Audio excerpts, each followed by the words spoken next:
en distribuant le bac à tout le monde, ce qui fait qu'il y a une dévalorisation, une sorte d'inflation de diplômes, et qu'on arrive avec des jeunes qui ont entre 20 et 25 ans, et qui finalement ont le niveau culturel, mental et intellectuel d'autrefois d'un adolescent de 14 ans. Je crois qu'ils ont beaucoup plus de problèmes du côté cérébral que du côté sexuel. Le rôle de l'école n'est pas, comme je l'ai dit, de s'immiscer dans l'intimité corporelle des garçons et des filles. Elle est de leur apporter un certain nombre de connaissances culturelles dans le domaine des sciences, des arts, de l'éducation, dans le domaine par exemple, à savoir apprendre à lire, à écrire, à compter, connaître l'histoire, avoir de l'esprit critique, ça. Alors là, il y a des carences absolument épouvantables. Bonjour Olivier Tournafond. Bonjour Ying. Et bienvenue à nouveau dans l'émission Esprit français.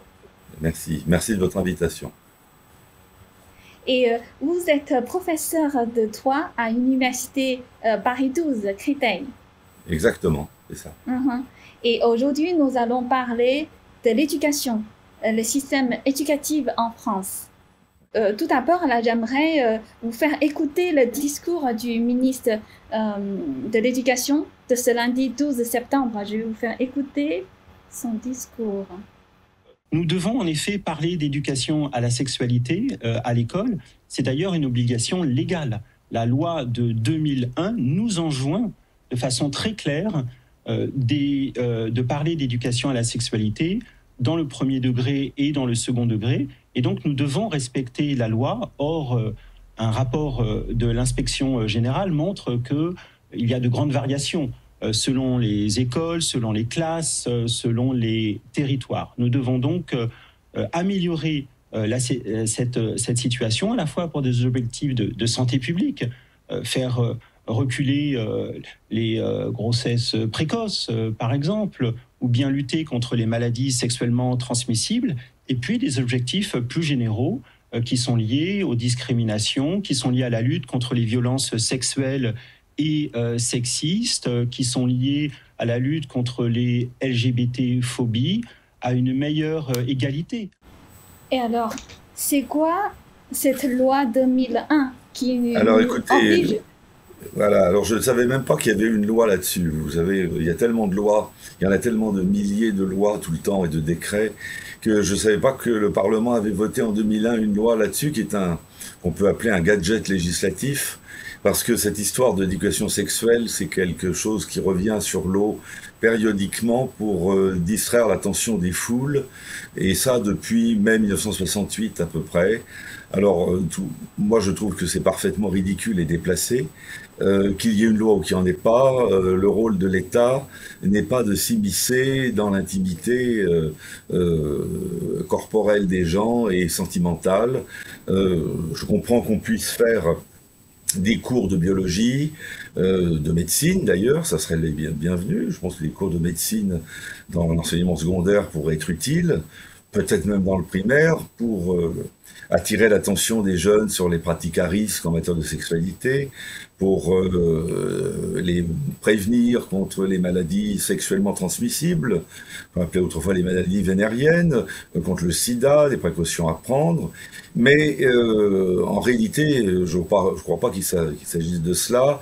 Ce sont plutôt des gadgets idéologiques qui permettent de détourner l'attention du public sur les vrais problèmes. Parce que le problème, c'est pas la sexualité des jeunes. L'humanité s'est bien développée pendant plusieurs milliers d'années sans avoir besoin d'éducation sexuelle. Je crois que si on est arrivé à 8 milliards sur Terre, c'est bien la preuve qu'on savait très bien comment procéder naturellement. C'est quand même quelque chose d'assez instinctif. Donc l'école n'a rien à voir là-dedans. Le rôle de l'école n'est pas, comme je l'ai dit, de s'immiscer dans l'intimité corporelle des garçons et des filles. Elle est de leur apporter un certain nombre de connaissances culturelles dans le domaine des sciences, des arts, de l'éducation, dans le domaine par exemple, à savoir apprendre à lire, à écrire, à compter. Et là où l'on voit qu'il y a des carences absolument énormes, c'est dans ces domaines. C'est pas dans le domaine de l'éducation sexuelle. Moi, je pense que les jeunes, ils savent assez bien comment procéder de ce côté-là. Par contre, s'exprimer en utilisant des termes corrects, sans faire de faute d'orthographe, sans faire de faute de français, utiliser des langues étrangères, savoir compter, connaître, savoir faire une règle de 3, connaître l'histoire, avoir de l'esprit critique, ça, alors là, il y a des carences absolument épouvantables. Je vais vous donner un exemple qui va vous montrer à quel point les carences sont importantes. Mes étudiants de master, qui sont des étudiants qui ont quand même 22, 20, 21, 22 ans, 23 ans parfois, on parlait, on faisait une digression sur le réchauffement climatique. Et je leur dis, parce que je les vois tous réciter comme des perroquets, ce qu'ils ont entendu à la télévision et dans les médias, sur le CO2. Alors je leur dis, mais vous savez qu'il y a 410 parties par million de CO2 dans l'atmosphère, mais est-ce que vous savez au juste ce que ça représente en pourcentage? Et bien sûr, ils ne savaient pas du tout. Ils me disent, ah mais c'est beaucoup. Alors attention, ils n'ont pas 8 ans, hein, ils ont 22 ans, c'est beaucoup. Je dis, oui, mais beaucoup c'est quoi en pourcentage? Ils ne savent pas. Alors je leur dis, mais donnez-moi une idée. Ah, alors il y en a qui disent, et c'est sûrement 41%. Alors là, je ris. Je dis, écoutez, vous croyez sur la planète Vénus, hein? Alors là, s'il y avait 41% de CO2 dans l'atmosphère, vous seriez tous morts depuis longtemps. C'est ridicule. Mais alors je dis, bah, comptez-le, faites le calcul. Ah ben non, monsieur, on peut pas, il y a trop de zéros. Ça dépasse les capacités de la machine, on peut pas. On sait pas comment faire. Mais je dis, mais enfin, c'est quand même pas compliqué, faites un calcul mental. Ça fait 0,041%. Donc ça fait même pas un demi pour 1000. Donc j'ai dit, faites le calcul, on est passé de 250 parties par million à 441, donc on est passé d'un quart de pour 1000 à un peu moins d'un demi pour 1000. C'est pas beaucoup. Est-ce que ce CO2 est exclusivement lié aux activités humaines ou pas? Ou est-ce qu'il est en partie naturel? Est-ce que notre impact écologique peut à lui seul expliquer un changement climatique comparable à celui que la Terre a connu, je sais pas, à l'époque des dinosaures, vous voyez? Il faut vous poser ces questions. Et là, ils tombent tous des nues. Ah, mais monsieur, on nous a dit que ça se réchauffait, que c'est comme ça. D'ailleurs, Greta Thunberg, quand elle sort dans la rue, elle dit qu'elle sent le CO2. Alors, là, vous voyez, à travers cet échange, l'incroyable carence de l'éducation nationale en France. C'est-à-dire qu'ils ne savent absolument pas, ils sont comme des enfants de 5 ans. Ils n'ont aucune idée, aucun esprit critique, ils sont incapables d'apporter un regard critique, alors qu'on nous parle de démocratie toute la journée en plus. Hein. Ça supposerait quand même que les électeurs aient un minimum d'esprit critique. Incapables d'avoir un jugement sur des informations qui leur sont balancées en jet continu et dont ils ne peuvent absolument pas mesurer la vraisemblance ou la fausseté. Ça, c'est excessivement grave, ça. Je crois qu'ils ont beaucoup plus de problèmes du côté cérébral que du côté sexuel. Hein. Alors, je dis pas que les questions sexuelles n'ont pas de l'importance, parce qu'on sait qu'elles ont un retentissement très important, très grand sur la psychologie. Ben, ça, on le sait depuis Freud. Mais malgré tout, c'est pas là qu'il y a les plus importants problèmes. C'est qu'ils ne sont absolument pas capables d'écrire quelque chose de cohérent en français, ils ne savent que réciter le cours, ils n'ont pas d'esprit critique, et quand on leur demande de réfléchir par eux-mêmes, ils disent « Ah, même si on peut pas, on sait pas, on comprend pas ». Parce qu'ils ont tellement à l'habitude d'utiliser les aides informatiques, numériques, Wikipédia, les iPhones, qui cherchent une réponse toute faite sur Internet ou dans les médias, au lieu de réfléchir par eux-mêmes. Et alors, je leur ai dit, écoutez, faites un parallèle entre vous, étudiant de 2022, et un étudiant de 1922. Alors, un étudiant de 1922, peut-être que sa sexualité était moins développée que ceux d'un étudiant de 2022, ça je sais pas, quoique faudrait voir dans quel milieu, etc. Mais un étudiant de 1922, il savait lire, il savait écrire, il savait compter, il connaissait l'histoire de France, il connaissait la géographie, il connaissait les pourcentages. 410 parties par million, il aurait tout de suite vu que ça faisait 0,041%, tout de suite il l'aurait calculé, il faisait des calculs mentaux, il n'avait pas de machine électronique, il n'avait pas d'ordinateur, il n'avait pas Wikipédia. Quand il cherchait une information pour la fac, il allait à la bibliothèque, il devait se souvenir de la date d'un arrêt ou d'une décision de justice, la retrouver dans le recueil, la lire la note, comprendre, retenir, mémoriser. Il avait des capacités personnelles. Et ces gens-là faisaient progresser la science et les arts. Bon, pour rien que la France, entre 1922 et 1939, était un des pôles culturels mondiaux, comme Berlin, comme New York, comme Londres, comme Vienne. C'était là qu'il y avait les gens les plus performants, les plus intelligents.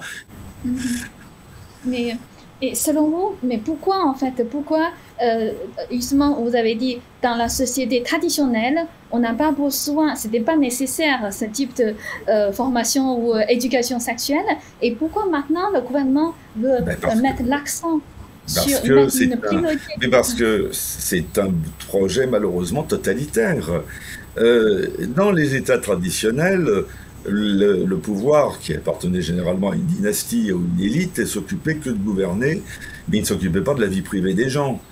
On a découvert le totalitarisme au XXe siècle avec les grands projets révolutionnaires qui visent à transformer l'homme, à créer un homme nouveau. Alors rappelez-vous, d'ailleurs, c'est les élucubrations de Mao Tse-tung, de Khieu Sampan, de Pol Pot, de tous les grands révolutionnaires. Rappelez-vous, la révolution culturelle en Chine, on devait créer un homme nouveau. Quand on veut créer un homme nouveau, on s'immisce dans sa vie privée et dans son mode de réflexion. À l'époque de Napoléon III ou de Louis XIV, on se fichait complètement de savoir ce que les gens pensaient. Et d'ailleurs, ça ne relevait pas de l'État, ça relevait plutôt de l'Église. Mais le roi ne s'intéressait pas à la question de savoir ce que pensaient les sujets, et ni non plus Napoléon Ier, ni Napoléon III. On considérait simplement qu'il y avait des libertés publiques, il y avait des libertés d'expression qui étaient garanties, et puis on ne s'occupait pas de ce que les gens pensaient. Mais dans un projet totalitaire, il faut contrôler les esprits. D'ailleurs, ça rejoint ce qu'on a déjà vu ensemble avec les grands projets de contrôle numérique de la population, le contrôle social en particulier, tel qu'il est pratiqué en Chine populaire, s'insère dans un projet global de surveiller de l'intérieur chaque individu. Et ce qui est dangereux, c'est que les nouvelles technologies, et surtout l'intelligence artificielle, permettraient de réaliser ce projet diabolique qui pour le moment n'a jamais pu être mise en œuvre nulle part au monde, hein, sauf en prenant des moyens absolument sanglants, comme l'a fait Pol Pot à une époque, en exterminant des millions de gens. Bon, mais aujourd'hui, exterminer des millions de gens dans des camps de concentration, les tuer, disons que c'est pas à la mode, quoi, ça fait pas bon effet, on n'ose plus trop proposer ce genre de méthode, il y en a peut-être encore. Si, mais peut-être M. Mélenchon, il aimerait refaire ça, peut-être. Mais enfin, les autres, ils se méfient. Ils savent que c'est pas très vendeur, hein, comme ils disent dans leur jargon, que ça va pas passer dans l'opinion publique. Alors, il faut trouver d'autres moyens. Et on sait que la sexualité est un outil très efficace pour réduire les gens à l'esclavage. Parce que finalement, si vous attirez l'attention des foules sur des questions exclusivement à caractère sexuel, en leur disant même de se livrer à la débauche, au transgenre, à toutes sortes de choses, d'essayer, par exemple, d'essayer l'homosexualité, même s'ils n'en ont pas envie.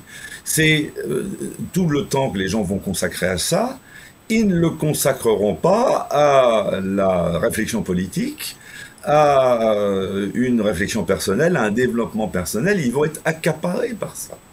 Accaparés. D'ailleurs, c'est pas pour rien que dans les sociétés antiques, les esclaves étaient utilisés comme des jouets sexuels. Et c'était un moyen de les maîtriser davantage. Quand vous revenez à l'époque de, je sais pas, Néron, Caligula, Tibère, les mœurs romaines étaient extrêmement brutales. Les citoyens romains, eux, ils avaient le droit d'accéder à la réflexion politique, puisqu'ils votaient.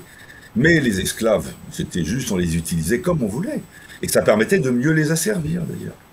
Vous voyez, c'est très dangereux. C'est un projet, malheureusement, funeste, dangereux, et qui s'inscrit dans une logique totalitaire. Alors, c'est comme les nouvelles déclarations de M. Macron sur l'euthanasie. On a, avec la loi Léonel, je ne sais plus, non pas Léonel, j'oublie le nom, on a une loi déjà, qui permet de régler ces problèmes. Mais M. Macron, pour détourner l'attention de l'opinion publique des vraies questions qui sont la guerre en Ukraine, les problèmes énergétiques, la corruption du pouvoir, la déconstruction de l'État, l'immigration incontrôlable, eh bien, pour attirer l'attention, on remet sur le tapis un vieux serpent de mer éculé qui revient régulièrement. C'est comme l'euthanasie, c'est comme l'avortement et l'éducation sexuelle. On remet ça et ça détourne l'attention de l'opinion publique. Ok. Et est-ce que j'aimerais vous demander votre avis, parce qu'en fait, le ministre de l'Éducation, il a dit justement l'éducation sexuelle, c'est mettre l'accent sur la prévention Oui, des mais maladies ça, je ne peux pas le critiquer. S'il veut mettre l'accent sur la prévention des maladies sexuellement transmissibles, il a tout à fait raison. Mais à ce moment-là, c'est plus de l'éducation sexuelle, c'est tout simplement un cours de médecine.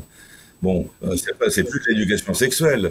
On peut d'ailleurs, mais ce que je crains, c'est que sous prétexte de mettre en place ainsi une prévention, une mise en garde, que ces cours d'éducation sexuelle ne servent en fait à faire la promotion de certaines formes de sexualité différentes de la norme, comme le transgenre, enfin du moins le changement de sexe, ou encore, vous voyez, je dirais tout ce qui touche au LGBT, faire la promotion de l'homosexualité, insérer le doute dans l'esprit des gens. Par exemple, j'ai appris hier que dans certains établissements, on posait à des petits-enfants des questions terriblement dangereuses et embarrassantes en leur demandant comment ils pouvaient être sûrs qu'ils étaient un garçon ou une fille.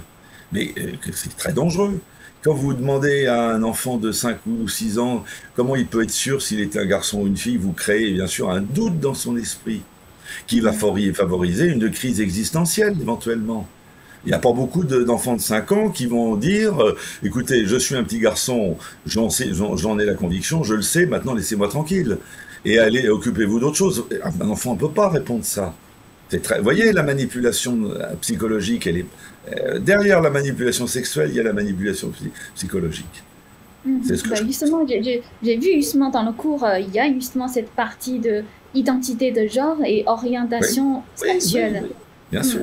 On va expliquer aux jeunes que finalement, ils sont ni hommes ni femmes.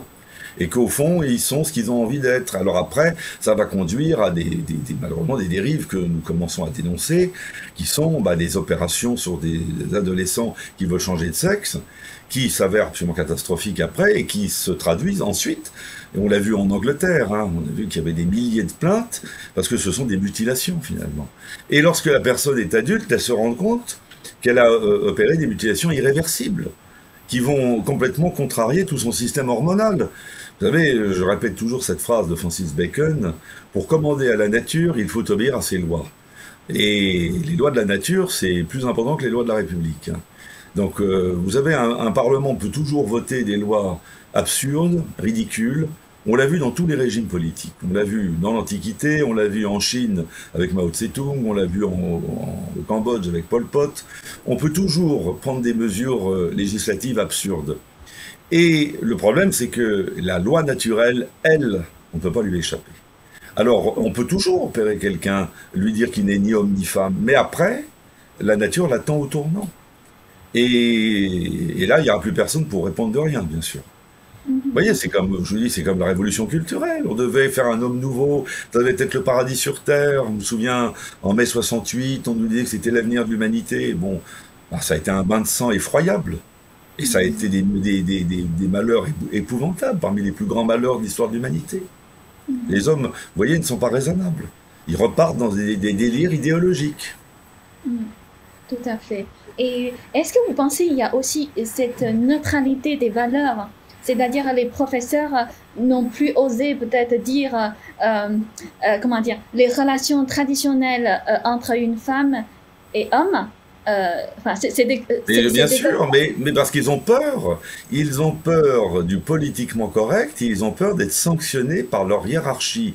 Alors moi, j'ai pu le dire à plusieurs reprises parce que je suis professeur d'université et que je n'ai pas d'autorité hiérarchique au-dessus de moi, mais ça me suis fait beaucoup d'ennemis, évidemment. Mais quand on veut engager un débat sur ces questions Je l'ai parfois fait avec des étudiants, toujours qui sont en 4e année de droit. Parce qu'un jour, une jeune fille qui militait pour le mouvement transgenre, LGBT, elle me dit « Monsieur, mais c'est le progrès ». Alors je lui dis « Écoutez, mademoiselle, vous dites que c'est un progrès, mais moi je ne peux pas vous suivre parce que je constate que dans l'histoire de la vie, ce qui est un progrès, c'est justement la différenciation sexuelle. C'est-à-dire la vie part d'organismes extrêmement frustes et asexués, ou qui sont en quelque sorte à la fois mâles et femelles, hein. Il y a certains organismes comme ça, et par exemple les bactéries, les cellules, les virus, ils n'ont pas de sexe. Hein. Mais quand la vie progresse, il y a un effet de différenciation. C'est-à-dire qu'il y a quelque chose derrière cette évolution qui fait que le progrès n'est possible que par la différence sexuelle. Et on ne sait pas pourquoi. C'est un grand mystère, ça fait partie des mystères de la nature et de la divinité. Eh bien, on ne sait pas. Donc, quand vous dites que vous voulez revenir en arrière, vous voulez opérer une régression par rapport à une loi naturelle dont vous ne connaissez même pas la raison. Donc vous jouez les apprentis sorciers et ce que vous faites risque de très très mal tourner. Et là, au lieu d'entrer dans le débat en essayant d'argumenter, elle me dit « Ah monsieur, arrêtez tout de suite, vous me faites mal ». Vous voyez, donc elle n'était pas capable de répondre, ni d'avoir un débat dialectique, mais elle disait ça provoque en moi une souffrance, il faut arrêter le débat tout de suite. Et ça, c'est ce qu'on voit régulièrement quand il y a des débats embarrassants. Soit c'est l'interdiction, soit c'est la violence, soit on dit « Ah non, vous faites de la peine à tel et tel groupe qu'il ne faut pas choquer ». Et c'est le mouvement woke, hein. Vous n'avez pas le droit d'aller à l'encontre de la sensibilité de tel ou tel groupe. Mais ça, moi, je dis que c'est un nouvel obscurantisme. Si vous ne pouvez plus supporter la contradiction, c'est la porte ouverte à un État totalitaire. C'est évident. Et est-ce que les professeurs comme vous, on peut dire conservateurs ou conserver des idées traditionnelles, sont marginalisés? Oui, alors ils sont évidemment marginalisés, ils sont dénigrés, et les instances universitaires font tout ce qu'elles peuvent pour les embêter et leur donner aucune promotion, leur refuser des avancements. Il y a une volonté, malheureusement, dans les sphères de l'État, mais dans les médias, et c'est pareil, d'empêcher un véritable débat, parce que ce véritable débat, évidemment, il ne tournerait pas à leur avantage. Parce qu'ils reposeraient sur des arguments Eux, leur position repose sur des arguments très faibles qu'il est assez facile de démonter. Et alors, du coup, ils recourent à la menace, à l'interdiction, et à des mesures, on va dire, des mesures très viles et méprisables, d'intimidation. Voilà. Ou alors, on vous empêche de... par exemple, il y a des questions qu'on ne peut pas traiter, même dans un cadre universitaire, on ne peut même pas réunir... On peut, à mon avis, même pas demander un amphithéâtre ou une salle en invitant certaines personnes, parce que la présidence de l'université ne voudra pas donner de salle. Donc il y a quand même un politiquement correct qui règne, et qui est comme une chape de plomb. Hein. Et c'est-à-dire, si je résume tout à l'heure, pour vous, cette éducation sexuelle, c'est aussi une forme de totalitaire, en fait, du gouvernement. Ben, oui, parce que d'abord, il y a des choses qui relèvent du fort intérieur. C'est comme la liberté de conscience, c'est comme la liberté religieuse, c'est comme si on voulait imposer une religion de force.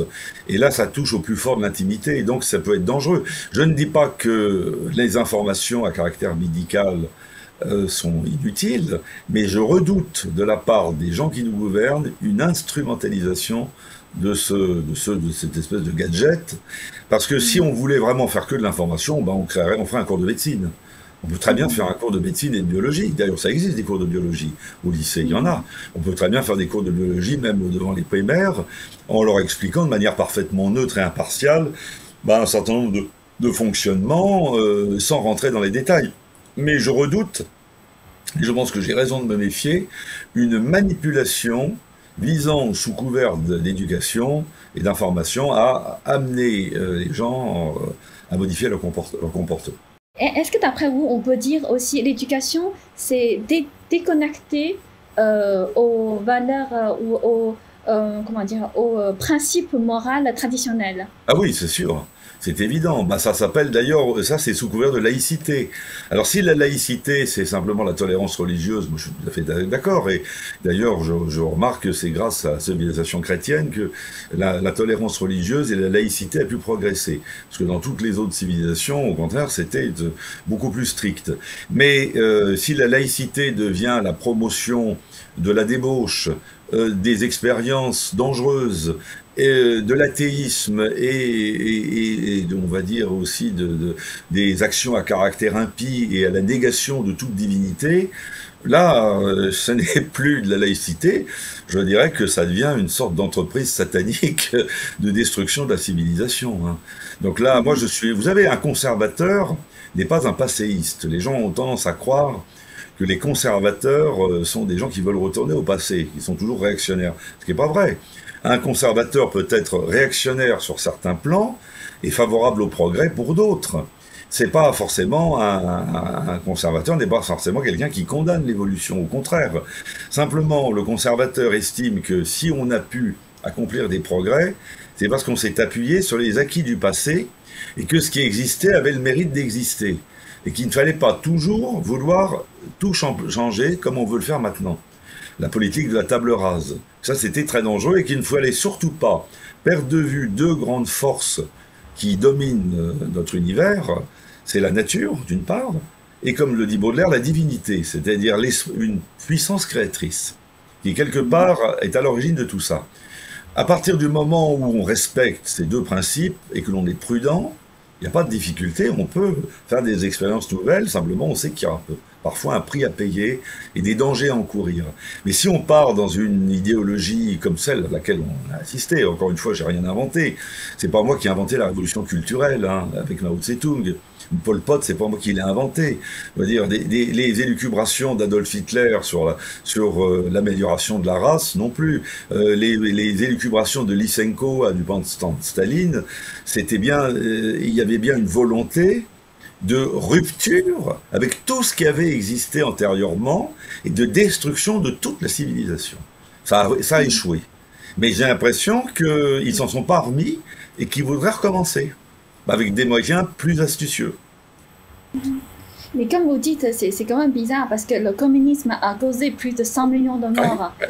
Et les pays communistes, c'est souvent associé à la pauvreté et au totalitarisme. Oui. Mais comment les gens, c'est-à-dire comment ils peuvent oublier toutes ces histoires parce que c'est une secte. Vous savez, les gens qui tombent dans une secte, ils ne se rendent pas compte qu'ils vont être détruits. Ils y croient. Et il y a des gourous qui ont tout intérêt à ce qu'ils y croient. Le socialisme est évidemment une secte. C'est une secte qui, d'ailleurs, ça a été prouvé par Jean-Louis Harwell, qui repose sur un certain nombre d'idées religieuses qui tirent leur source dans la gnose et le millénarisme.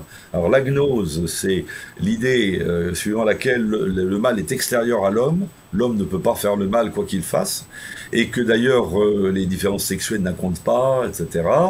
Et le millénarisme, c'est l'idée qu'il va y avoir un paradis sur Terre, qu'on n'a pas besoin de chercher le paradis dans l'au-delà, que le paradis va être sur Terre, qu'on va faire une société parfaite. Et ça, ces deux grandes hérésies qui sont très anciennes, hein, puisqu'on les gnostiques et les millénaristes, on les trouve déjà dès le Moyen-Âge. Ces deux hérésies se sont cristallisées au XIXe siècle et ont donné les grandes idéologies socialistes et révolutionnaires, qui ont été d'ailleurs analysées par des grands sociologues comme Gustave Le Bon en France, hein, ou d'autres encore, dont on a montré la fausseté extrême. Regardez tous les travaux de Friedrich von Hayek, le grand économiste, celui qui a écrit La route de la servitude. Il a montré que tous les pays qui versaient dans le socialisme aboutissaient à la ruine et à la pauvreté.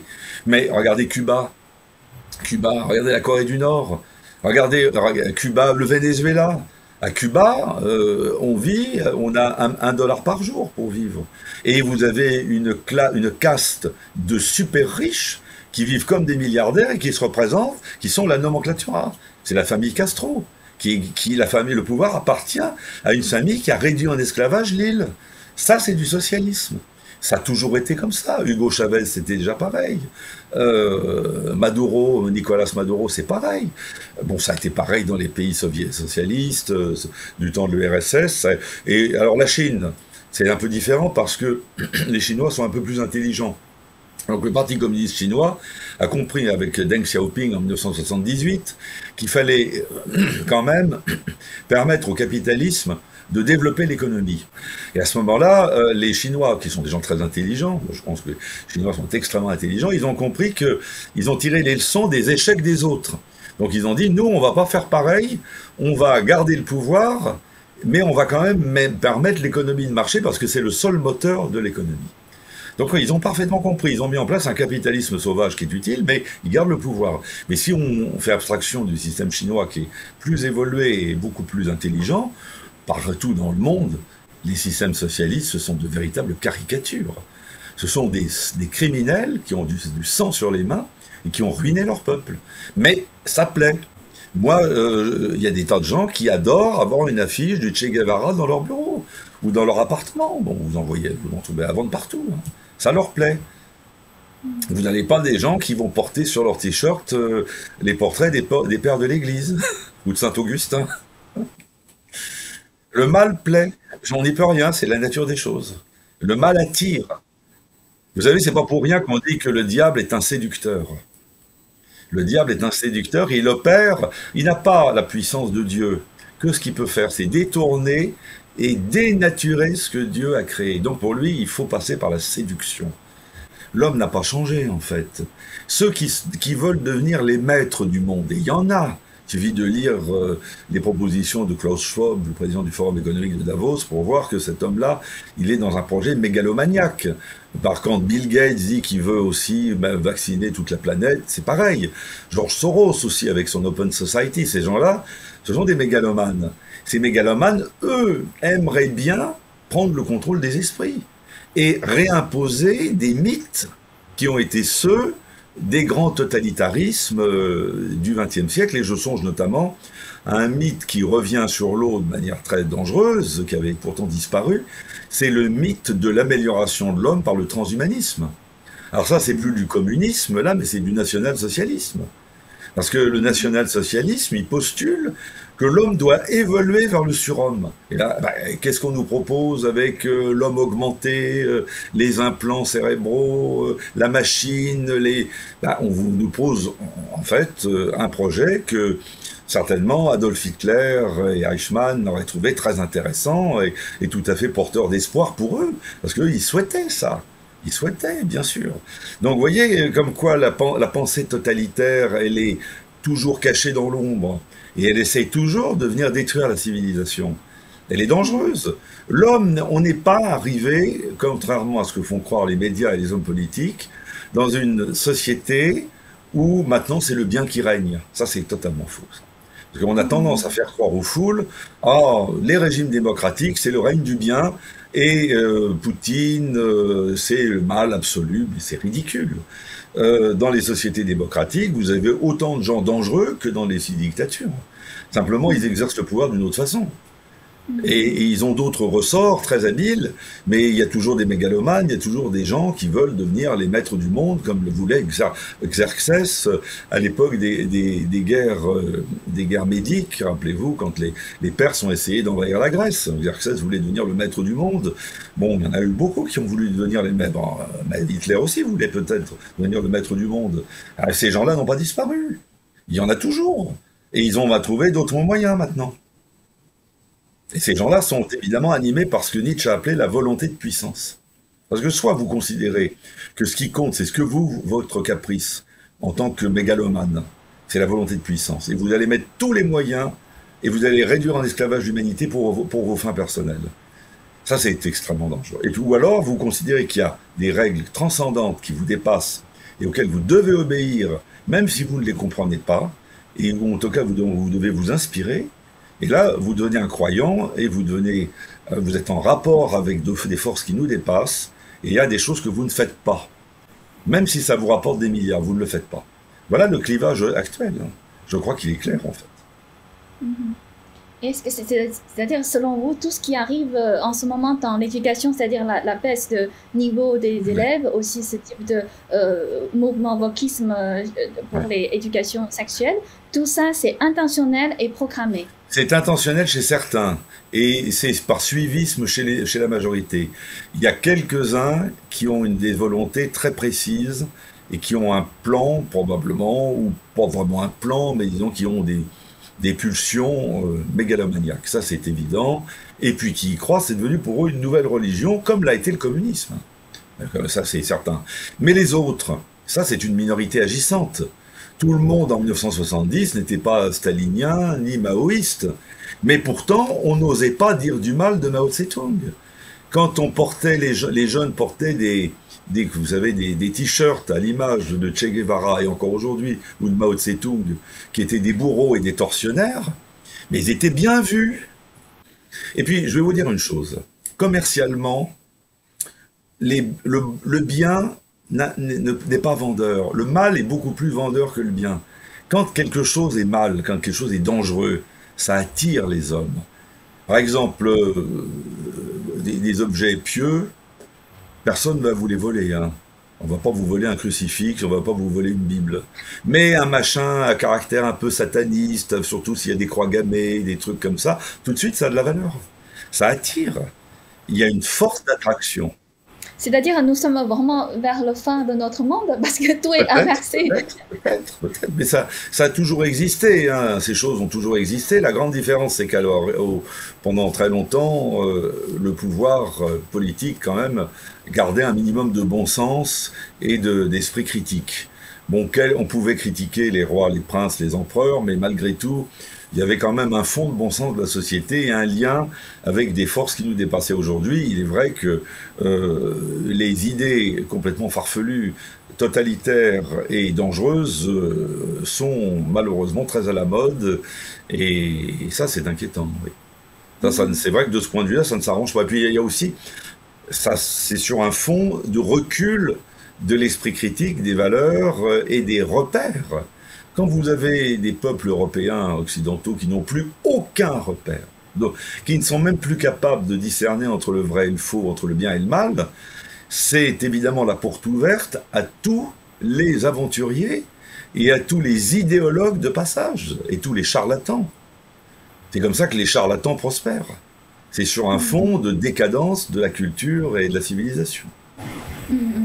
Et j'aimerais juste vous citer un exemple, parce qu'il y a un parent qui m'a dit ce qu'on enseigne à son enfant, on peut faire tout ce qu'on veut de son corps. Il n'y a pas de limite. Si on est enceinte, si on est enceinte, on peut se faire avorter comme si l'avortement n'était rien. Mais non, mais attendez, alors d'abord, il y a deux choses différentes. C'est qu'il y a, d'une part, est-ce qu'on a le droit de faire n'importe quoi de son corps? Ben non, je crois pas. Je ne crois pas, parce que là encore, sauf si vous ne croyez en rien de transcendant, alors là, vous faites n'importe quoi de votre corps, pourquoi pas. Et d'ailleurs, c'est pour ça que j'aime pas d'ailleurs les piercings, les tatouages, tout ça, parce que je pense que c'est des mutilations. Moi, je trouve que des tatouages sur une belle femme, c'est comme des graffitis sur un immeuble. Ça me gêne. Franchement, je trouve ça affreux. Bon, attends, il y a des gens qui aiment peut-être. Hein. Mais les tatouages, tout ce qui est mutilation corporelle, pour moi, il y a une sorte d'harmonie naturelle qu'il faut respecter. Bien, enfin, ça, c'est un point de vue personnel. Mais personnellement, je crois qu'il y a en plus donc une transcendance, comme je l'ai dit. En ce qui concerne maintenant l'avortement, alors là, c'est encore plus grave, parce que dans l'avortement, c'est pas simplement la femme qui fait ce qu'elle veut de son corps, c'est qu'il y a une autre vie dans le corps. Et là, c'est-à-dire qu'elle a non seulement, elle fait ce qu'elle veut de son corps peut-être, mais elle a un droit de vie et de mort sur l'enfant qu'elle porte. Et là, la question de savoir si c'est un meurtre est une question qui se pose légitimement. Alors bon, il y a une discussion à mener là-dessus. Parce que soit on considère que la vie est sacrée dès la conception, ce qui était la conception traditionnelle autrefois. Hein. On considérait, il y a encore 30 ou 40 ans, que la vie était sacrée dès la conception. À ce moment-là, l'avortement, évidemment, est un meurtre. Soit on considère, comme faisaient les Romains, que la vie n'est pas sacrée, que les parents ont un droit de vie et de mort sur leurs enfants jusqu'à la naissance. À ce moment-là, on peut accepter l'avortement jusqu'à la naissance. Puisqu'à Rome, dans la République romaine, les parents pouvaient tuer l'enfant à la naissance. C'était parfaitement admis. Ben, il y a quand même un débat à avoir là-dessus. Je veux dire, ça coule pas de source. Ou alors, on peut avoir une position médiane, qui a été longtemps d'ailleurs la position de bon sens qu'on avait dans les pays occidentaux, notamment je pense à la loi Veil. Madame Veil, qui était une dame plutôt du centre droit, était pas folle. Elle avait décidé qu'il fallait que l'avortement se fasse dans les toutes premières semaines, tant que l'enfant n'est pas encore viable. Et s'il y a des motifs sérieux d'intérêt légitime de la mère, des motifs de détresse, et donc c'était acceptable comme compromis. Parce que Simone Veil n'était pas une folle furieuse et une idéologue comme on en voit aujourd'hui. Donc cette loi n'était pas... Bon, je n'étais pas très chaud pour cette loi, mais malgré tout, je reconnais qu'elle était défendable. Mais les gens qui commencent à nous dire on fait ce qu'on veut, mais enfin ils oublient qu'il y a une autre vie. On ne fait pas du tout ce qu'on veut. Et s'ils étaient à la place de l'enfant dans le ventre de la mère, ils ne raisonneraient pas de la même manière. Est-ce qu'ils auraient envie qu'on les Est-ce qu'ils auraient eu envie qu'on les avorte jusqu'à la naissance? Enfin, bon, soyons sérieux. C'est tout ça, ça tient pas debout. C'est pas un débat, ça, c'est n'importe quoi. C'est juste des propos stupides.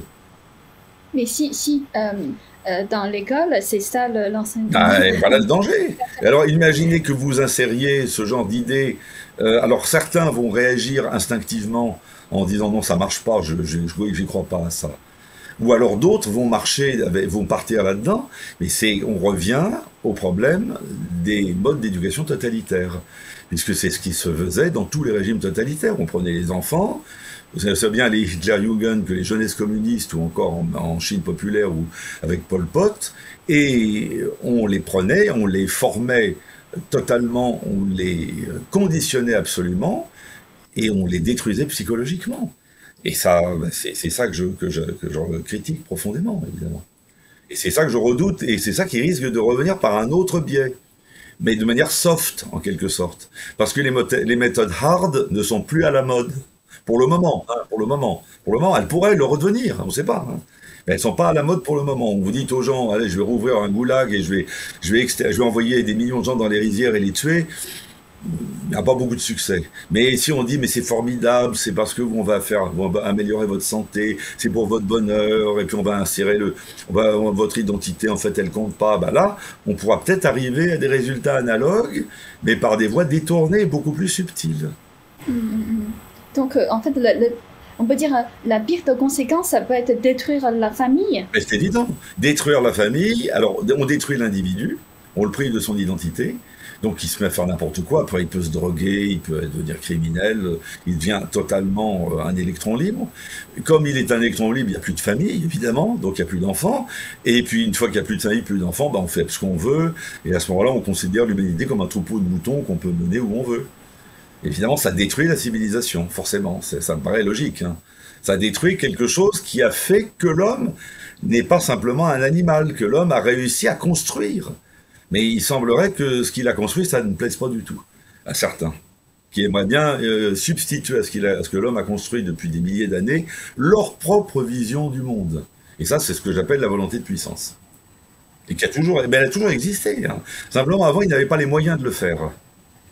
Regardez, quand l'empereur Xerxès a voulu devenir le maître du monde et qu'il s'est fait battre à plate couture à Salamine par la flotte athénienne, il est tellement furieux qu'il a fait fouetter la mer à coups de chaîne 50 fois. Mais c'était puéril. Mais aujourd'hui, Xerxès, s'il avait le pouvoir, eh bien, il déclencherait une offensive nucléaire ou il enverrait un virus, il utiliserait des moyens beaucoup plus radicaux. À l'époque, on n'avait pas de moyens techniques, on ne pouvait rien faire. Donc ça restait des fous mégalomanes. Et ils étaient dérisoires, ridicules. Mais ils ne sont plus ridicules aujourd'hui. Déjà, ils n'étaient plus ridicules au XXe siècle, on l'a vu. Hitler n'était pas ridicule. Parce que mes parents ont connu Adolf Hitler, mes parents étaient des conservateurs, des gens très vieille France, et au début, ils disaient c'est un énergumène, c'est un bouffon, il est ridicule. Ben non, ils se sont trompés, il n'était pas du tout ridicule, justement. Parce qu'il avait une volonté de puissance incroyable, qu'il appuyait sur des moyens techniques réels et des moyens politiques réels. De même que Lénine et Staline n'étaient pas ridicules, ni Pol Pot, ni Mao Tse-tung, hein, malgré toutes les tares de Mao Tse-tung. Ils n'étaient pas ridicules. Ces gens-là, il faut les prendre au sérieux, justement. Et d'ailleurs, les grands totalitaristes sont au XXe siècle. Parce qu'il y a une déstabilisation profonde de l'homme du fait des grands progrès techniques, scientifiques, qui remettent en question des valeurs que l'on croyait éternelles. Évidemment, lorsque les valeurs étaient toujours les mêmes de génération en génération, que la société ne changeait pas, ça n'était pas un terreau propice aux idées révolutionnaires. À partir du moment où la société mute en permanence à chaque génération, il y a un danger permanent, c'est que les grandes sectes révolutionnaires arrivent à prendre le pouvoir.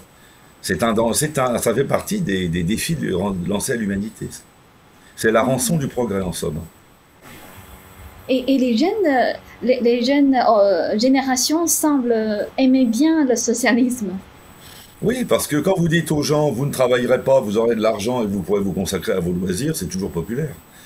Et puis il y a aussi un moteur éternel qui a toujours fonctionné dans l'histoire de l'humanité, c'est la jalousie appuyée sur l'hypocrisie.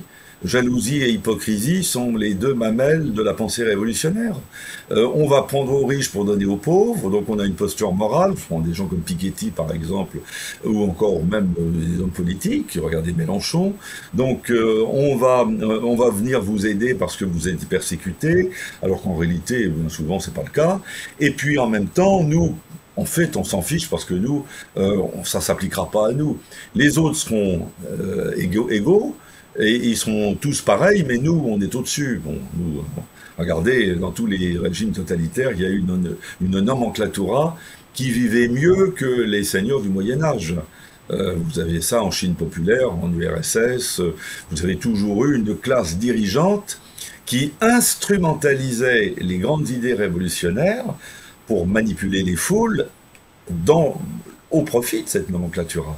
Et ça, cette espèce de phénomène de retour de la folie collective, on croyait que c'était fini, mais malheureusement, je m'aperçois que c'est pas le cas. Il y a des gens qui aimeraient bien que ça recommence. Mais d'après vous, quel est le problème de fond dans le système éducatif en France? Le problème de fond, il est lié à l'égalitarisme malsain qui anime toute l'éducation nationale et qui refuse de considérer qu'il y a une différence entre les enfants, une différence d'aptitude, différence de talent, et qu'on veut traiter tout le monde de la même façon, avec en plus des visées idéologiques. Et elles amènent à négliger les matières très importantes qui pourraient développer la personnalité, parce qu'évidemment c'est difficile, parce que c'est ingrat, et elles amènent l'éducation nationale à adopter un rôle démagogique qui consiste à faire plaisir aux parents en distribuant des bonnes notes à tout le monde, en distribuant le bac à tout le monde, ce qui fait qu'il y a une dévalorisation, une sorte d'inflation de diplômes, et qu'on arrive avec des jeunes qui ont entre 20 et 25 ans, et qui finalement ont le niveau culturel, mental et intellectuel d'autrefois d'un adolescent de 14 ans. Et qui ont 10 ans de retard, en fait, pour parler clairement. Qui ont 10 ans de retard. Alors, pas tous. Il y a des adolescents qui, à 18 ans, ont déjà un niveau culturel et intellectuel comme le nôtre. Mais ils sont très minoritaires et souvent exclus. Et malheureusement, la grande masse, elle est gavée de télé-réalité, gavée de publicité, d'annonces médiatiques complètement farfelues, et elle est très souvent victime d'une démagogie ambiante que les hommes politiques entretiennent, parce que dans un régime démocratique, il faut plaire. Et on ne plaît pas en promettant des efforts et des larmes. Hein. On plaît en distribuant des bons points, des gâteaux, des bonbons et des promesses qu'on ne tiendra jamais. Et ben oui, c'est pour ça que le régime démocratique est dangereux. C'est que finalement, il a toujours abouti à ce genre de dérive à la fin. Et d'après vous, comment on peut sauver le système éducatif qui est en déclin? Alors, écoutez, le système éducatif, j'aurais tendance à dire qu'il est en train d'être sauvé par la bande, parce que comme les structures d'État sont en train de s'écrouler et que l'enseignement est de plus en plus de très mauvaise qualité désormais, vous avez un système d'enseignement privé qui se développe de plus en plus, et qui pourrait, à terme, concurrencer très sérieusement l'enseignement public. Et il en ira de même avec les universités. Si l'État continue à laisser les universités se délabrer et verser dans l'idéologie, le wokisme, le manque de moyens absolument dramatique, les universités s'étioleront, disparaîtront. Mon père disait toujours, la nature est bien faite. Quand l'homme n'est pas capable de régler un problème, la nature le règle à sa place. Donc je ne suis pas tellement pessimiste. En revanche, il peut y avoir des bouleversements graves. Et surtout, on laisse sur le carreau des générations entières de gens qui auraient pu faire quelque chose et qu'on aurait pu élever et qu'on a laissé dans un véritable marasme pour des raisons absolument inavouables, critiquables, démagogiques. Alors sans ça aussi, ça dépend aussi de chaque professeur d'essayer de tirer vers le haut son auditoire. Mais c'est pas toujours facile. Il y a quand même de très bons professeurs encore, à l'université en tout cas, même dans les lycées. Il y a encore des lycées d'excellence, mais le pouvoir politique veut malheureusement les détruire, semble-t-il. On veut ouvrir les grandes formations parisiennes, les grands lycées prestigieux, on veut les ouvrir à absolument tout le monde pour des raisons idéologiques et démagogiques. Bon, après tout, si ça, soit de toute façon l'État français arrivera à prendre un tournant et à se redresser, soit il ne pourra pas, il s'écroulera comme s'est écroulé bien d'autres États avant lui. Vous savez, ça ne sera pas la première fois dans l'histoire. Peut-être que brusquement, il y aura une prise de conscience, peut-être que la puissance divine illuminera les gens, je ne sais pas. Ou peut-être qu'on continuera à descendre aux enfers, je ne sais pas. C'est très difficile de faire des pronostics. Donc on va voir. Et du coup, avant de conclure notre interview, quel est votre message pour les parents qui veulent se battre pour nos enfants, les parents pour notre doivent avenir? surveiller ce qui se passe à l'école et ils doivent contrôler tout ce qui est enseigné à leurs enfants et s'assurer que des vraies connaissances sont données à leurs enfants et pas de la propagande politique.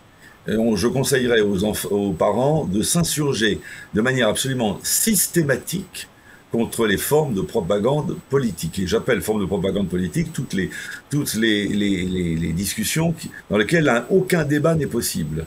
Si un débat est possible, c'est plus de la propagande, ça devient un débat contradictoire. Et là, c'est bien. C'est bien, à condition que ça soit à la portée de l'enfant. Mais si on assène à un enfant des propos qui le déstabilisent, qui sont complètement contraires à la réalité, ou sont tout à fait excessifs, comme on l'a fait d'ailleurs dans les années 30 avec les jeunesses hitlériennes, on entretenait la haine des juifs. Là, les parents doivent immédiatement réagir, ils doivent réagir auprès de leurs enfants, ils doivent aussi réagir auprès de la hiérarchie scolaire en protestant avec la plus grande véhémence et éventuellement en retirant leur enfant de l'école en question. Et ça, d'ailleurs, ce que je dis ne concerne pas que les parents, je dirais, de tradition chrétienne, et ça peut aussi être des parents qui sont d'origine asiatique ou qui sont, je dirais, de confession musulmane. Et d'ailleurs, je crois que les musulmans de ce côté-là seraient plus réactifs que nous autres chrétiens. Mais il faut absolument arrêter les délires, parce que c'est la vie de chacun qui est en jeu à ce moment-là. Et il ne faut pas attendre que l'enfant ait 25 ans. Donc il faut tout de suite vérifier, il faut se surveiller, il faut réagir, il faut réagir. Merci beaucoup Olivier. Voilà, merci Ying en tout cas, voilà. Et puis j'espère à une autre émission plus tard sur d'autres sujets d'actualité.